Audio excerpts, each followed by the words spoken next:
Si vous êtes arrivé sur cette page, c'est sans doute parce que vous vous demandez qui je suis ou encore pourquoi je fais ce métier avec autant de passion.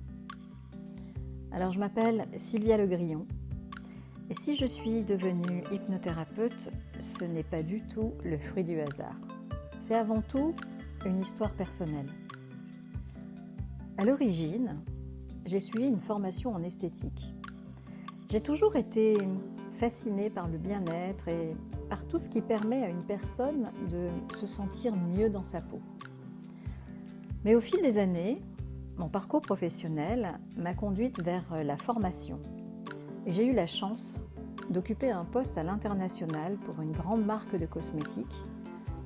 Un métier passionnant et qui m'a permis de voyager dans de nombreux pays. J'ai énormément appris, mais à un rythme extrêmement intense. En quelques années, j'ai fait l'équivalent de 31 fois le tour de la Terre. Mon record ? 4 avions dans une seule journée. Et à force de courir partout, eh bien, le stress s'est installé. Un stress chronique, avec de la fatigue. Et petit à petit, je ne me reconnaissais plus. Alors, avant que ma santé ne m'impose de ralentir, j'ai commencé à chercher une solution. Et c'est à ce moment-là que j'ai découvert l'hypnose. Au départ, je cherchais simplement un moyen de retrouver un peu de sérénité. Mais j'étais loin d'imaginer que cette rencontre allait vraiment transformer ma vie. Et puis très rapidement, je me suis sentie plus calme, plus confiante, plus présente. J'abordais les difficultés autrement, avec davantage de recul et beaucoup moins d'anxiété.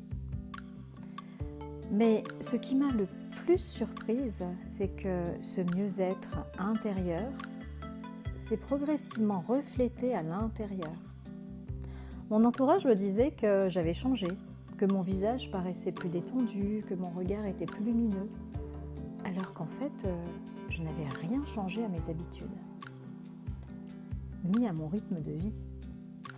Et c'est à ce moment-là que j'ai compris quelque chose d'essentiel. Quand on prend soin de ce qui se passe à l'intérieur de soi, eh bien ça finit toujours par se voir à l'extérieur. Et cette expérience a été un véritable tournant pour moi.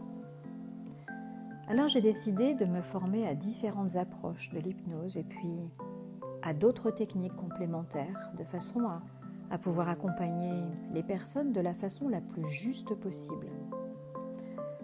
Aujourd'hui, plus de 10 ans ont passé. J'ai eu le privilège d'accompagner plusieurs centaines de personnes, de continuer à me former, d'écrire un livre aussi, de créer des programmes, des parcours d'hypnose immersif avec hypnose 3D et de transmettre cette passion à travers des conférences et des formations que je fais aussi à côté. Si j'ai choisi cette voie, c'est pas pour convaincre qui que ce soit. C'est parce que je sais, pour l'avoir vécu moi-même, qu'il est possible de retrouver des ressources que l'on croyait perdues.